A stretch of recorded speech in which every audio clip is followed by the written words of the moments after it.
Well, for some analysis on this story, I'm very pleased to be joined now on the programme by Filippo Dionigi. He's a Middle East expert at the University of Bristol. Good afternoon to you, sir. Thanks for joining us today. Look, first of all, it's long been an assumption of analysts that neither Hezbollah nor Israel want a full-scale war. But in the light of what we saw in that report there, both the comments by Israel's foreign minister that a decision on an all-out conflict is close, and Hezbollah apparently flying that drone over Haifa, is that calculation, do you think, now changing? I think the calculation on the grounds remain more or less the same. I think neither Israel nor Hezbollah are interested in a direct confrontation in a larger scale than what they are already doing. But the reality is that they are locked into a process of escalation that keeps going upwards and risks of going out of control, and therefore creating the condition for a larger war in that sense.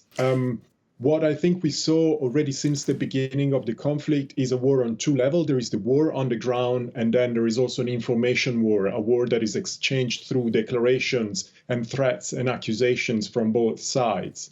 Hopefully, this latest episode is still the kind of episode that takes place at the information level, with Hezbollah showing off its aerial capacity to access Israeli airspace and acquire information on the ground with a level of detail that it was unexpected, and therefore Israel retaliating to that kind of threat with the presentation of possible plans of attack. Again, as the declarations that you've shown in your report show, these are declarations. They indicate the possibility and the readiness of Israel to undertake these plans, but they are not yet a reality on the ground. And my hope is that it will remain only a threat, a verbal threat, and not a reality that will change the ground in the near future, at least. And let's talk about some of the specifics then on that apparent Hezbollah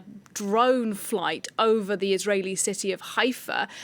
Just technically, I mean, how did that happen? How was the drone able to fly what seems to be pretty low over Israeli airspace and not be detected by a very sophisticated Israeli defense system? This is the question that everyone is asking at this point. Israel has the latest technology, the most advanced military capacity in the region, and the fact that Hezbollah has been able to acquire that footage in one way or another, in fact, shows that there are holes in this defense system, and that Hezbollah might be capable of doing things that Israel itself may not even expect in reality. And that's been part of the game since the beginning. Hezbollah has been progressively showing off greater military capacity. It has shown capacity to fight using air-to-surface missiles as well. It has been showing capacity to use missiles that mount a camera on and therefore are capable of spreading propaganda to its own advantage. And therefore, again, this is something that indicates the fact that this conflict, should escalate to an all-out war, will have consequences that we cannot predict simply because we don't know exactly what Hezbollah is capable of. We know its capability is much greater than Hamas for sure, but we don't know exactly, again, what this conflict may lead to. And on the Israeli side, I appreciate what you were saying in your first response, that we need to see this really as a sort of part of an information war, rhetoric almost from both sides, rather than an indication that an actual full-scale war is imminent. But if I can just, ask you about some of the language here, the Israeli army saying plans for an offensive in Lebanon have been approved and validated. I mean, that's quite specific. The Israeli army not normally currying in sort of rhetoric around something like that. Does that kind of language concern you? I think it's raising the tension up again a notch significantly. And again, we saw that language going up and down since the beginning of this war. But again, we are at this point seeing a level of engagement in this conflict that is unprecedented. We saw also that this morning Israel has carried out massive attacks in southern Lebanon and near Tyre as well, using its own air force, meaning again that those are not only words that can actually be substantiated by facts on the ground, by actual military activity. So yes, it's concerning. But then again, there are also other declarations that have been given in the past. There is part of Israeli military leadership that doesn't see the purpose, the interest for Israel to engage in an all-out war with Hezbollah. Let us not forget that Israel has already fought a long war with Hezbollah in the past, which ended in 2000 with the withdrawal of Israeli forces, then resumed for a month in 2006. And the experience of Israel in this country has always been very negative, in fact, devastating for Israel itself. So they may have learned the lesson that engagement with Lebanon